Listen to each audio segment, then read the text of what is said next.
This is Lazy Pug's review, and welcome to our review of Charlie St. Cloud, starring Zac Efron.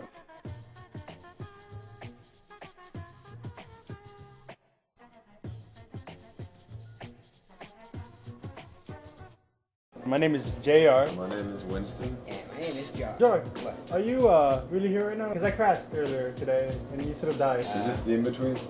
Why don't you just try to pinch me and find out? No, thank I'm you. gonna avoid that. I wasn't really upset about this movie. I actually liked it. You know, like what goes on after death, I suppose, and the in-between realm, and then the emotional ties in between that. I was like crying because I was like all choked up, you know?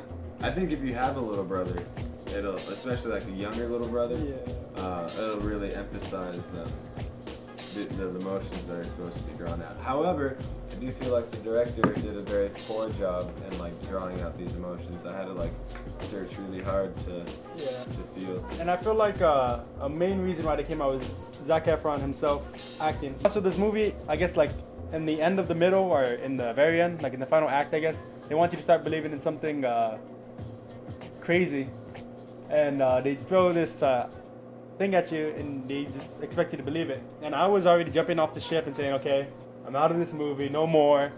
And then Zac Efron has turned me back around, and here I am. Zac Efron, he picks up the whole movie, and he really does. There's also a spiritual sense to the whole movie. There's like that, it wasn't so much like a strict like religious thing, but they're like slight, you know, hints and motifs of just like being spiritual. And I also had a really good quote, I don't want to say, but it reminds me from one of my favorite quotes in any movie, which was Mr. Smith Goes to Washington. And it says, the only causes worth fighting for are the lost ones. And I feel like that movie kind of had that theme in the end of that. So. Yeah, and in this movie, it was Ray Liotta's character. Yeah. His main argument was that there's no such thing as a lost cause. Yeah. And Zac Efron also believed in that. Amanda Crew was kind of a weak actress, but Zac Efron made it kind of believable and kind of disbelievable also. It kind of was the Daniel Day-Lewis effect, except Zac Efron's not as good as Daniel Day-Lewis, but when Daniel Day-Lewis acts, you can tell how bad everyone else is. So when Zac Efron acts, you can kind of tell that Amanda Crew is not up to par in her acting chops, and that's just my opinion.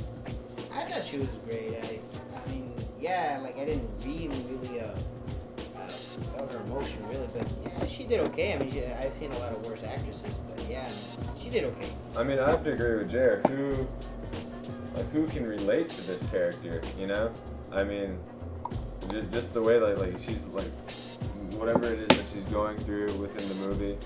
She's a sailor, so I suppose she's supposed to relate to Zac Efron, but she's sailing around the world. Like there just wasn't very much like behind her character. Like I don't know who she was sailing for. All I know is that she was sailing around the world. I don't know why. I don't even know who was her crew member. There's one bearded fellow from like Jurassic Park maybe that was like supposed to be one of her crew members. You know, so her character really didn't do much for me, other than she was pretty and she was a love interest for Zac Efron's character. But even then, she was a weak love interest. Yeah, in my opinion, it was a harmless movie. It wasn't really that bad. So if you really want to see this movie, if you're very curious about it, I would go see it during the day. I'd say if you're a spiritual person or have any type of morals at all, you would enjoy watching this movie regardless. Even if you're somewhat imaginative, I suppose that you'd enjoy watching this movie. But if you just want to, I suppose, kill some time, then I'd rent it. I would say go rent this movie if you're not a Zac Efron fan. If you're a Zac Efron fan, you should go watch it. Zac Efron's gonna make you feel inadequate, but don't worry about that. So and then, you know, there are some hot chicks in the movie. I mean, I'm not spoiling for you because, you know, you see it in the trailer, but damn, dude, Zac Efron, I'm telling you, But he's heartbroken. His little brother has died. He's not thinking about getting pussy. And even then, even when Zac Efron isn't thinking about getting pussy, I feel emasculated. So just imagine if he wanted to slay all those chicks. Like, I wouldn't want to look at my dick. All right?